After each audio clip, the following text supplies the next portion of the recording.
সবথেকে বড় একটা দুর্ঘটনা হয়ে গেল আমার সাথে, আমি ভাবতে পারিনি। যাই হোক, ভিডিওটা স্কিপ না করে পুরোটা দেখো, তাহলে বুঝতে পারবে। তো তোমাদেরকে সবাইকে জানাই শুভ পঞ্চমী। তো তোমরা কেমন আছো সবাই আমাকে অবশ্যই কমেন্ট করে জানিও। হ্যাঁ, আমিও ভীষণ ভালো আছি। হ্যালো হ্যালো হ্যালো সবাই হ্যালো বল একটু, সবাইকে দেখা যাচ্ছে। Hello guys. বাবা,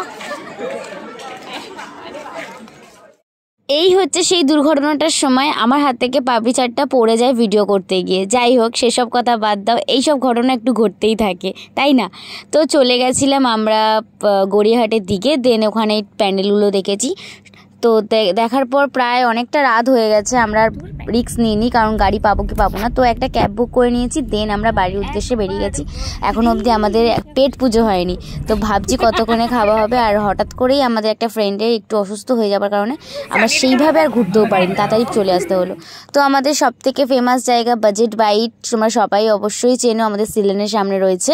তো সেখানে খেয়ে নিলাম। তো চলো, আজকে ভিডিওটা এই পর্যন্ত, আবার কালকে একটা ভিডিও আসছে।